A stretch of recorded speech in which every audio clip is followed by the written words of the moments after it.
దేవుని యొక్క సంకల్పం ఏంటి? దేవుడు యవనస్తులను ఎలా చూస్తున్నాడు? దేవుడు యవన కాలంలోనికి అడుగుపెట్టిన తర్వాత మనల్ని ఎలా ఉండాలని కోరుకుంటున్నాడు, కానీ మనం ఎలా ఉన్నామన్న సంగతులను మనం ఇప్పుడు వరకు చూసాం. అయితే ఇప్పుడు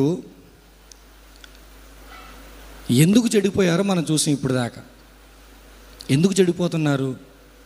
ఆనందం ఎక్కడో ఉందన్న తలంపులతో జీవితాలను పాడు చేసుకుంటున్న యవనస్తులను మనం చూసాం. అయితే ఇప్పుడు మన యవనస్తులు లేదా మీరు లేదా నేను ఎలా చెడిపోతున్నామో కొన్ని సంగతులను చూసి నేను త్వరగానే ముగిస్తాను. మనం ఎలా చెడిపోతున్నామో కొన్ని సంగతులను మనం చూద్దాం. రాజుల గురించి మనం ఇందాక నుంచి మనం మాట్లాడుతున్నాం.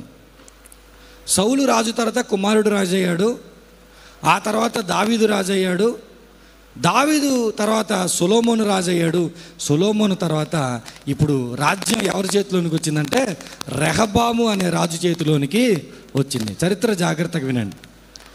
ఈ రెహబాము చేతిలోనికి రాజ్యము వచ్చిన తర్వాత ఒకరోజు ప్రజలందరూ కూడా రెహబాము రాజు దగ్గరకు వచ్చారు. అయ్యా రెహబాము రాజా, మీ నాన్నగారు పరిపాలన చేసేటప్పుడు మాకు చాలా ఇబ్బందులు కలిగించాడు, మమ్మల్ని చాలా శ్రమ పెట్టాడు, మమ్మల్ని చాలా ఇబ్బందులకు గురి చేశాడు. అయితే మీకు దగ్గర ఒక సలహాను మేము ఇస్తూ ఉన్నాం, ఒక సలహా ఇస్తున్నాం. ఒకవేళ నువ్వు మమ్మల్ని బాగా పరిపాలన చేసినట్లయితే, మా కష్టాన్నిగా నువ్వు తగ్గించినట్లయితే మేము మీకు నిరంతరము దాసులుగా ఉంటామని చెప్పి రెహబాము రాజు దగ్గరికి వచ్చి ఇశ్రాయేలు ప్రజలు ఒక రిక్వెస్ట్ చేసుకున్నారు. ఒకసారి అందరం కూడా రాజుల మొదటి గ్రంథము 12వ అధ్యాయంలోనికి వెళ్దాం. రాజుల మొదటి గ్రంథము 12వ అధ్యాయంలోనికి వెళ్తే రెహబాము రాజుకు ప్రజలందరూ వచ్చి రిక్వెస్ట్ చేసిన తర్వాత ఈ రెహబాము రాజు ఏం చేశాడంటే, ఒక 3 రోజులు మీరు వెళ్ళండి, మళ్ళీ మీరు తిరిగి రండి, నేను మీకు ఏ విషయం అన్నది చెప్తానని చెప్పి ఇతను ఏం చేశాడు? 12వ అధ్యాయము రాజుల మొదటి గ్రంథం 12వ అధ్యాయము 8వ వచనాన్ని చూడండి. అయితే అతడు పెద్దలు తనతో చెప్పిన ఆలోచనను నిర్లక్ష్యపెట్టి తనతో కూడా పెరిగిన యవనులను పిలిచి ఆలోచన అడిగాడంట. ఈ రెహబాము ఏం చేశాడంటే, వారి నాన్నగారి పరిపాలన చేసే టైంలో అధికారులు అధిపతులు ఉన్నారు, వారి దగ్గర సలహా తీసుకున్నాడు. ఆ సలహా వీరికి నచ్చలేదు. ఈ యవనస్తుడు ఏం చేస్తున్నాడంటే తనతో పెరిగిన యవనస్తులు పిలిచాడంట. అరే ప్రజలందరూ నా దగ్గరికి వచ్చారా, రెహబామును నేను ఇప్పుడు రాజును, అధికారం నా చేతికి వచ్చింది, అయితే ఏం చేయాలి? వీళ్ళేమో కొంచెం పరిపాలన సౌలభ్యంగా ఉంచు, సౌకర్యవంతంగా ఉంచని అడుగుతున్నారా, ఏం చేయమంటావంటే యవనస్తులు ఇచ్చిన సలహా ఏంటి తెలుసా? అరే వాళ్ళు చెప్పిన మాట నువ్వు వినకు. యవనస్తులు ఎలా ఉంటారంటే పెద్దలు చెప్పిన మాట వినరు, చేయాల్సిన అవకాశం ఉండి ఎవరైనా మాకు ఈ పని చేసి పెట్టమని అడిగితే వాళ్ళకు కూడా పని చేయరు. ఈ రెహబాము పరిస్థితి ఎలా ఉందంటే పెద్దలు చెప్పిన మాట వింటలేదు, ప్రజలు అడిగినా మనవిని కూడా అంగీకరించకుండా రెహబాము యవనస్తులు చెప్పిన సలహాను అంగీకరించి ఏం కోల్పోయాడు తెలుసా? రాజ్యాన్నే కోల్పోయాడు. ఒకసారి మీరు ఆలోచించండి. అంతర్వేదికి మిమ్మల్ని ఎవరినైనా సర్పంచ్గా ఉండమని మీకు అవకాశం ఇస్తాం, మీలో ఎవరు నిలబడతారు సర్పంచ్గా? మీలో ఆ కెపాసిటీ ఉందా? మీకు ఆ ఎబిలిటీ ఉందా? వాళ్ళు ఇచ్చిన వద్దులే అని మనం దులిపేసుకొని వెళ్ళిపోతాం. ఎందుకంటే మనకు తెలుసు మనం ఏంటి. ఎవరికి తెలియపోయినా నేనంటే నాకు బాగా తెలుసు, నువ్వేంటే నీకు బాగా తెలుసు. ఈ రెహబాముకు అతనంటే అతను తెలియక యవనస్తులను సలహా తీసుకున్నాడు. ఏమయ్యాడు అంటే రాజ్యాన్ని కోల్పోయాడు. అయితే ఈరోజు యవనస్తుల పరిస్థితి కూడా ఎలా ఉంది, ఎలా చెడిపోతున్నారంటే ఎవరి మాట వింటున్నారంటే సేవకుల మాట వింటున్నారా? వినట్లేదు. అమ్మా నాన్న మాట వింటున్నారా? వినట్లేదు. విద్యాబుద్ధులు నేర్పిస్తున్న మాస్టర్స్ టీచర్స్ వాళ్ళ మాట వింటున్నారా? వినట్లేదు. ఎవరి మాట మీరు వింటున్నారా అంటే ఫ్రెండ్స్. మమ్మీ మా ఫ్రెండు ఏం వేసుకొచ్చాడు? పల్సర్ బైక్ వేసుకొచ్చాడు మమ్మీ. మరి నాకు బైక్ లేకపోతే అలాగా? ఇప్పుడు మీ అమ్మ తల తాకట్టు పెట్టి నీకేం కొని పెట్టాలి? పల్సర్ బండి కొని. మమ్మీ నువ్వు మా ఫ్రెండ్ దగ్గర మెడలో ఉన్న చైన్ చూసావా? అది ఎక్కడి నుంచి వచ్చింది తెలుసా? దుబాయ్ నుంచి వచ్చిందంట. మరి నువ్వేం చేస్తావు? కువైట్లో ఉన్నావు కదా, దుబాయ్లో ఎవరైనా ఉంటే వాళ్ళకి ఈ మెసేజ్ పంపించి దుబాయ్లోంచి నాకు కూడా ఒక చైను పంపించి. ఎవరి ద్వారా నువ్వు ఇన్ఫ్లుయెన్స్ అవుతున్నావు? ఫ్రెండ్స్. నీ స్నేహితులు ఏం చేస్తే నువ్వు అది చేయాలనుకుంటున్నావు. మీరు చూడండి, ఫేస్బుక్లోనో లేకపోతే ఇన్స్టాగ్రామ్లోనో స్నాప్చాట్లోనో వాటిల్లో వీటిల్లో రీల్స్ వచ్చినప్పుడు అక్కడ అబ్బాయిలు ఏం చేశారో అది చేయాలనుకుంటారు మన అబ్బాయిలు, అక్కడ అమ్మాయిలు ఏం చేశారో చేయాలనుకుంటారు మనం. వీళ్ళకంటూ ఒక ఆలోచన ఉంటుందా? ఉండదు. ఎవడో ఇన్ఫ్లుయెన్సర్ ఉంటాడు, వాడు ఈ బండి బాగుందంటే ఆ బండి బావాలి, ఈ మొబైల్ బాగుందంటే ఆ మొబైల్ కావాలి, ఈ కటింగ్ బాగుందంటే గచ్చిబౌలి స్టేడియంలో కొట్టిస్తారు చుట్టూరా. సచిన్ వచ్చి బ్యాటింగ్ చేయొచ్చు, మహేంద్ర సింగ్ వచ్చి వికెట్ కీపింగ్ చేయొచ్చు వాడు నెత్తి మీద, అలా చేయిస్తాడు కటింగ్. ఎందుకు రాని ఇలా చేస్తున్నావు అంటే, ఫ్రెండ్స్ వాళ్ళందరూ చక్కగా చుట్టూరా తీసేసినప్పుడు నేను పక్కపాపుడు ఎలా దూస్తానంటాడు ఒకడు. అందరు ఏం చేయారంట, చుట్టూరా తీశారు. ఇప్పుడు వీడు కూడా ఏమవ్వాలి, ఫ్రెండ్స్ అలా చేస్తున్నారు కాబట్టి వీడు కూడా అలానే చేయాలి. అందరికీ ఎవరున్నారు? లవర్స్ ఉన్నారు. అందరు సాయంత్రం అయితే ఏం చేస్తున్నారు? ఫోన్లో మాట్లాడుతున్నారు. నేను బైబిల్తో కూర్చొని దేవునితో ఏం మాట్లాడతాను అని చెప్పి ఈ అమ్మాయి ఏం చేస్తుంది, నాకు కూడా ఒక లవరు కావాలి, ఆ తర్వాత నీ జీవితం ఫ్లవర్ అయిపోద్ది. నాకు కూడా ఒక లవరు కావాలి, వీడికి బండి కావాలి, వీడికి కటింగ్ కావాలి, వీడికి అలాంటి బట్టలు కావాలి, వీడికి లవర్స్ కావాలి, ఆ లవర్స్ తెచ్చిచ్చే చాక్లెట్లు కావాలి, ఆ లవర్స్ తెచ్చే వాడిపోయే పువ్వులు కూడా కావాలి. ఇదంతా దేనికి అనంటే స్నేహితుల యొక్క ప్రభావం. ఎక్కడ కూర్చున్న మిమ్మల్ని మీరు ప్రశ్నించుకోండి, మీ ఫ్రెండ్స్ ఎలాంటి వారు? మీ ఫ్రెండ్స్ని మీరు ఇన్ఫ్లుయెన్స్ చేయగలుగుతున్నారా? మీ ఫ్రెండ్స్ మిమ్మల్ని ఇన్ఫ్లుయెన్స్ చేయగలుగుతున్నారా? సండే స్కూల్కి వచ్చి దేవుని వాక్యం నేర్చుకొని స్కూల్కి వెళ్ళిన తర్వాత నీలో లీడర్షిప్ క్వాలిటీ ఉందా, వాళ్ళలో లీడర్షిప్ క్వాలిటీ ఉందా? మాట్లాడమంటే నువ్వు మాట్లాడుతున్నావా, వాళ్ళు మాట్లాడుతున్నారా? ఈరోజు మన క్రిస్టియన్ యువత ఎలా ఉందంటే దేనికి పనికి రానటువంటి వారు మాత్రమేగా మిగిలిపోతున్నారు. ఒక చదువుకు పనికిరారు, ఒక నాయకత్వానికి పనికిరారు, ఒక దేహదారుఢ్యానికి పనికిరారు, ఒక తెలివితేటలకు పనికిరారు, దేనికి పనికి రాకుండా సంఘాలకు వచ్చి అలా కూర్చొని ఇలా వెళ్ళిపోయేలా నేటి క్రైస్తవ యువత ఉన్నారు. ప్రభావితం చేయబడట్లేదా? ఇదిగో బైబిల్లో అనేక మంది భక్తులు ఉన్నప్పుడు వాళ్ళ ప్రభావం మన మీద ఉండాలి. యోసేపు వాళ్ళే, మీలో ఎవరైనా నేను యోసేపు స్థాయికి వెళ్తానని ఎప్పుడైనా కలలు కన్నారా? దానియేలు వలె నేను గొప్ప స్థాయికి వెళ్తానని కలలు కన్నారా? పౌలు వలె ప్రపంచంలో నేను తిరుగుతానని కలలు కన్నారా? అలాంటి కలలు కనరు. కానీ అలాంటి ప్రభావాల కింద మీరు వెళ్ళరు. కానీ వాడేం చేస్తున్నాడు నువ్వు చేయాలి, ఈమెం చేస్తుందో నువ్వు చేయాలి. నీ ఫ్రెండ్స్ ద్వారా నువ్వు తెచ్చుకునేది చివరికి ఏంటో తెలుసా? నష్టం. నీ స్నేహితులు దేని మీద ప్రభావాన్ని చూపిస్తారంటే నీ ఆలోచనల మీద ప్రభావాన్ని చూపిస్తారు. 2014లో ట్రిపుల్ కాలేజ్లో నుంచి నేను పాస్డ్ అవుట్ అయ్యి బయటికి వచ్చాను. నేను ట్రిపుల్ కాలేజ్ నుంచి బయటకు వచ్చిన తర్వాత నేను పట్టుకుంది మైకు, పట్టుకుంది బైబిల్. 2014 నుంచే స్టేజీల పైన వాక్యం చెప్పడం ప్రారంభించాను నేను. ఆ రోజులో నా స్నేహితులు అన్నారు, రే నీకు రిజర్వేషన్ ఉంది, నువ్వు బాగా చదువుతావు, నీలో లీడర్షిప్ క్వాలిటీ ఉంది, నువ్వు ఇంగ్లీష్ బాగా మాట్లాడగలుగుతావు, చక్కగా మంచి జాబ్ చేసుకోకుండా ఏంట్రా ఆ పనులు అని అన్నారు. అంటారా మీరైనా? అంటారు. వాళ్ళు కూడా అన్నారు.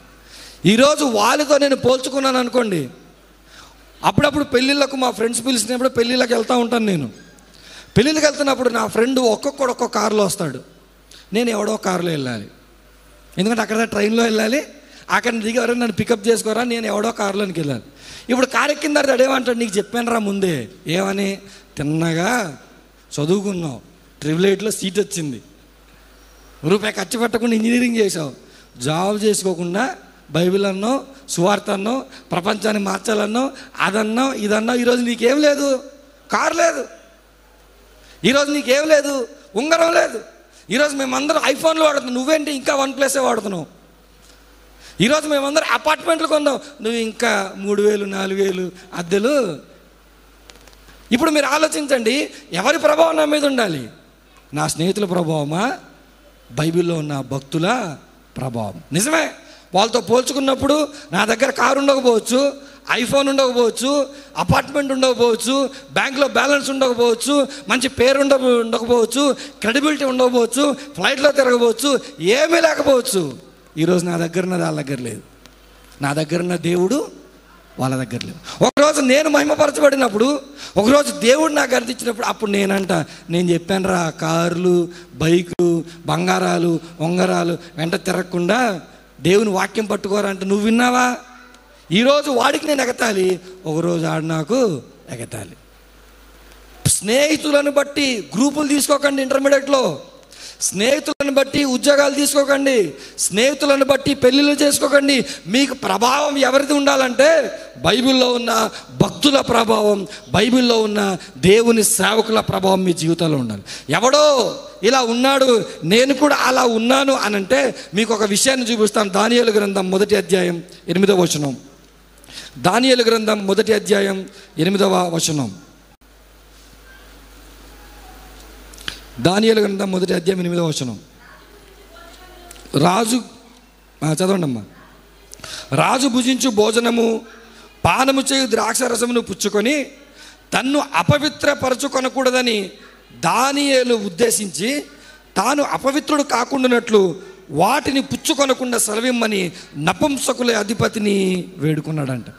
ఎవరు తెలుసా? దానియేలు బబులోను దేశంలోనికి వెళ్ళి అప్కమింగ్ సివిల్ సర్వెంట్, రాబోయే రోజుల్లో ఒక అధికార స్థానంలో ఉండాల్సిన వాడు బబులోను దేశంలో ఉన్న ఫుడ్ మెను నాకు వద్దు అంటున్నాడు, ఆహారం నాకు వద్దు అంటున్నాడు. ఇప్పుడు మీరు చెప్పండి, దానియేలు ఆహారాన్నే వద్దన్నాడు అని అంటే దానియేలు బబులోను సంస్కృతిని అంగీకరిస్తాడా? బబులోను కల్చర్ నాకొద్దు, సినీ కల్చర్ నీకొద్దు, పొలిటీషియన్స్ కల్చర్ నీకొద్దు, ఇన్ఫ్లుయెన్సర్ కల్చర్ నీకొద్దు, నీ స్నేహితుల కల్చర్ నీకొద్దు. బిబ్లికల్ కల్చర్ని మీరు అలవాటు చేసుకోండి, బైబిల్ సంస్కృతి మీరు అలవాటు చేసుకోండి. ఒక దానియేలు వలె ఉన్నత స్థానానికి వెళ్ళాలి, ఒక యోసేపు వలె ఉన్నత స్థానానికి వెళ్ళాలి, ఒక దావీదు వలె ఉన్నత స్థానానికి వెళ్ళాలి. వారిని మీ మోడల్స్గా మీరు పెట్టుకోండి. మా స్నేహితుడు ఆ కాలేజీలో చదువుతున్నాడు, లేదా మా స్నేహితురాలకి ఇవి ఉన్నాయి అవి ఉన్నాయి అని చెప్పి మీరు కానీ స్నేహితుల ప్రభావంలోనికి వెళ్తే గుర్తుపెట్టుకోండి, రెహబాము ఎవరి కొడుకో తెలుసా? ఎవరి కొడుకు రెహబాము? సండే స్కూల్కి వెళ్తారా?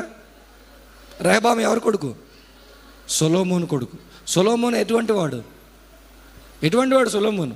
సొలొమోనుకు ఉన్న జ్ఞానం ఆ రోజుల్లో భూ ప్రపంచ అధిపతులలో ఎవరికి? ఇప్పుడు సొలొమోను కొడుకు ఏమవ్వాలి?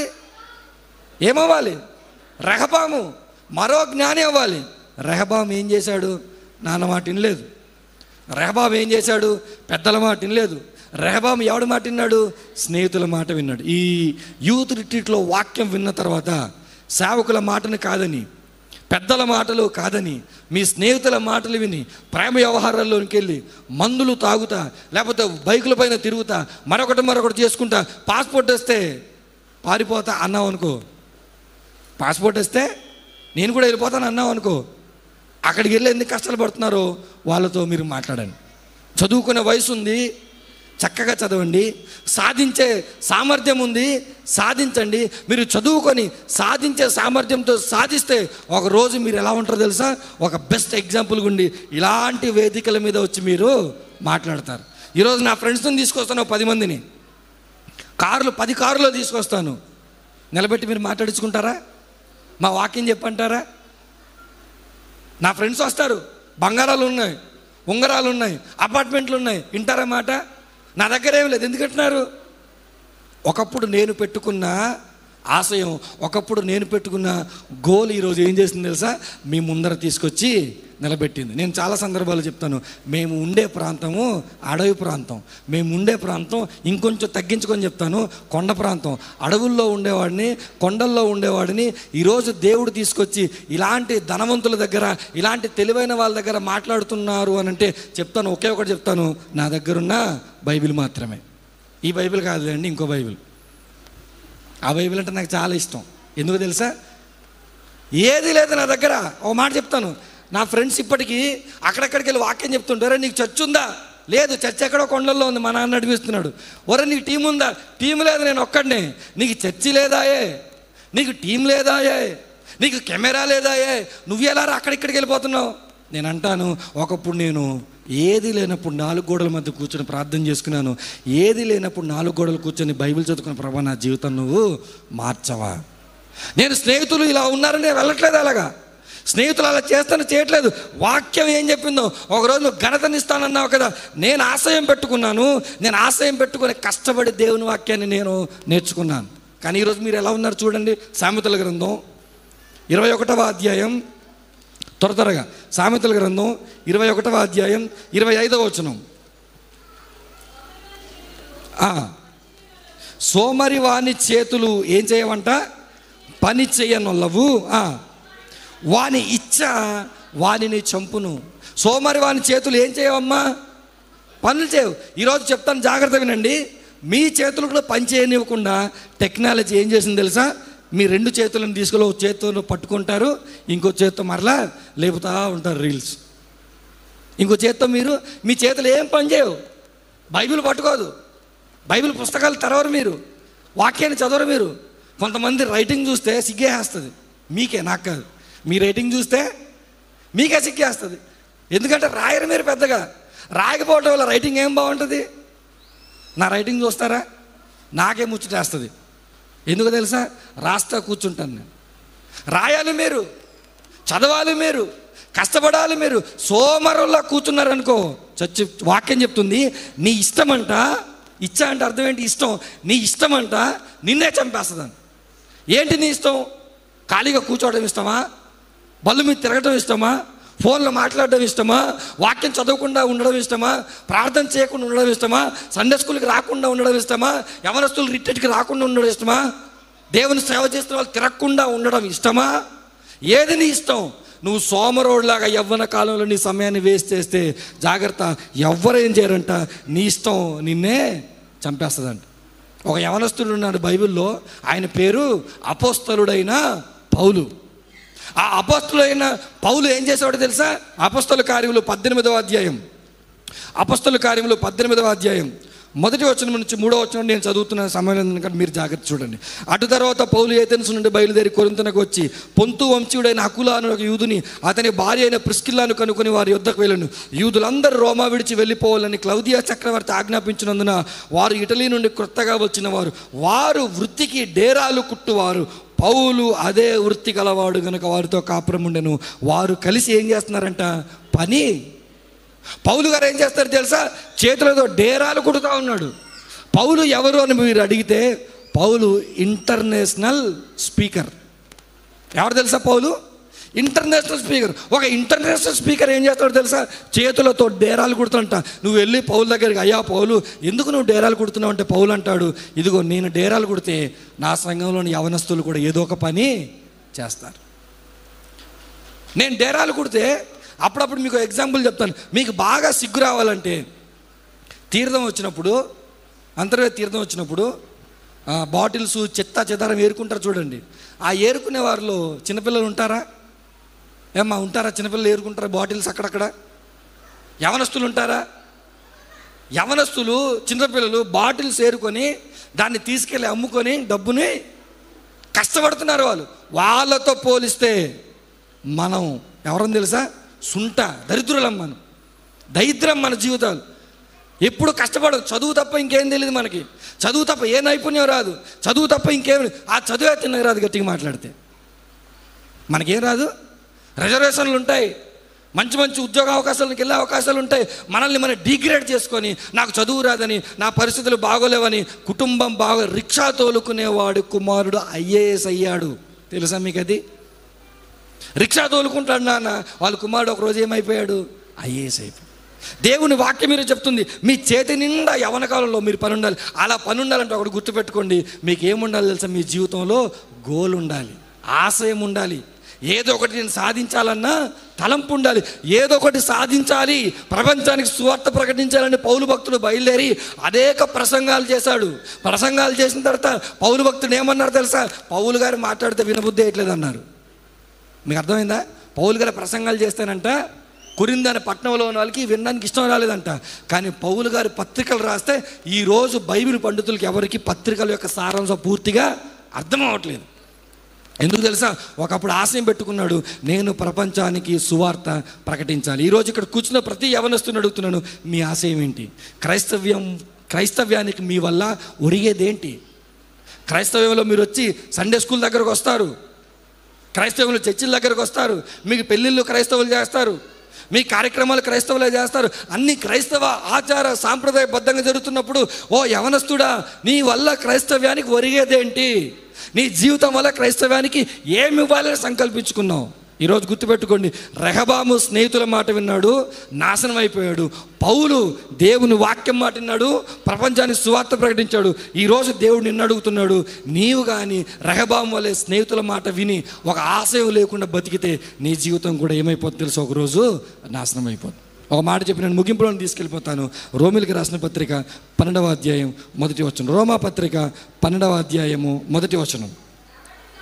కాబట్టి సహోదరులారా, పరిశుద్ధమును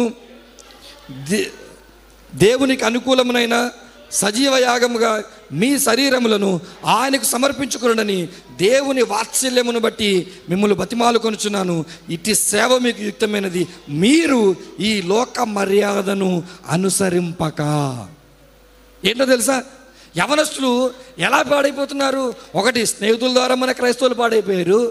2, పని పాట లేకుండా అమ్మా నాన్న సంపాదించి పెడుతుంటే, పని పాట లేకుండా అమ్మా నాన్న గారాబం చేసి పెంచుతుంటే, గారెలిచ్చి పెంచుతుంటే, బూరలిచ్చి పెంచుతుంటే, పని చేయకుండా యవనస్తులు చేతుల్లో పని లేకుండా గాలి తిరుగులు తిరిగి మనోళ్ళు పాడైపోతున్నారు. మూడోది ఎలా పాడైపోతున్నారు తెలుసా? ఈవెన్ మీ అమ్మ నాన్న క్రైస్తవులైనా, మీ అమ్మ నాన్న సేవకులైనా, సంఘ పెద్దలైనా సరే, నువ్వేం పాటిస్తున్నారు తెలుసా? లోక మర్యాద. యవనస్తులను ఈరోజు ఆకర్షించడానికి చర్చిలో ఏముండాలి? మంచి మంచి లైటింగ్స్ ఉండాలి. యవనస్తులు ఈరోజు చర్చిలో ఆకర్షించడం ఏం చేయాలి? రకరకాల కార్యక్రమాలు ఉండాలి. అదే నేను వాక్యం చెప్తానంటే మీరు ఎంతమంది వస్తారు? వాక్యం మాత్రమే చెప్తానంటే ఎంతమంది వస్తారు? రారు. మీకు రకరకాల కార్యక్రమాలు ఉంటే కానీ దేవుని దగ్గర. అందుకే దేవుడు చెప్తా ఉన్నాడు, ఇదిగో లోక మర్యాదను మీరు అనుసరించకండి. లోక మర్యాదను అనుసరించి యావత్తు క్రైస్తవములో చాలామంది క్రైస్తవ యువత నశించిపోతున్నారు, పాడైపోతున్నారు. ఈరోజు అంతర్వేది ప్రాంతములు, ఈ పరిసర ప్రాంతంలో ఉన్న యవనస్తులతో దేవుడు మాట్లాడుతున్న మాట, మీరు లోకంలో ఉన్న వాటిని మీరు అనుసరించకుండా మీరు దేన్ని అనుసరించాలో తెలుసా? ఏమనుసరించాలో నా తర్వాత దేవుని సేవకులు మాట్లాడతారు. మీరు ఎలా మీ జీవితాలను కట్టుకోవాలో, మీరు ఎలా ముందుకు వెళ్ళాలో దేవుని సేవకులు మాట్లాడతారు. నేను చెప్పిన విషయాలు ఒకసారి జ్ఞాపకం చేస్తాను చూడండి. మొట్టమొదటిది, యూత్ ఎలా చెడిపోతూ ఉన్నారు అని అంటే, యూత్ ఇదిగో సిద్కియా వలె మొండితనం వహించి చెడిపోతున్నారు. యూత్ ఎలా చెడిపోతున్నారు అని అంటే, లోకాన్ని అనుసరించి చెడిపోతున్నారు. ఎందుకు చెడిపోతున్నారంటే, ఏ ఒక్కరు కూడా దేవుని కొరకు ఏదో గొప్ప కార్యాన్ని సాధించాలన్న తలంపులు లేకుండా ఏదో బ్రతికేయాలి కాబట్టి బ్రతికేస్తూ పాడైపోతున్నారు. కాబట్టి ఈ తరపు క్రైస్తవంలో మీరున్నారు, దేవుడు మీతో మాట్లాడుతున్నాడు, మీ జీవితాలు మీకు ప్రస్ఫుటంగా చూపించాడు. తర్వాత సేవకు నిలబడి మీరు ఎలా మీ జీవితాలను కట్టుకోవాలని మాట్లాడతారు. కట్టుకున్న మాటలు బట్టి మీ జీవితాలను కట్టుకొని మరలా నేను చెప్తాను, ఒకరోజు మీలో ఎవరో ఒకరు ఇక్కడ నిలబడి ఏం చెప్పాలి తెలుసా?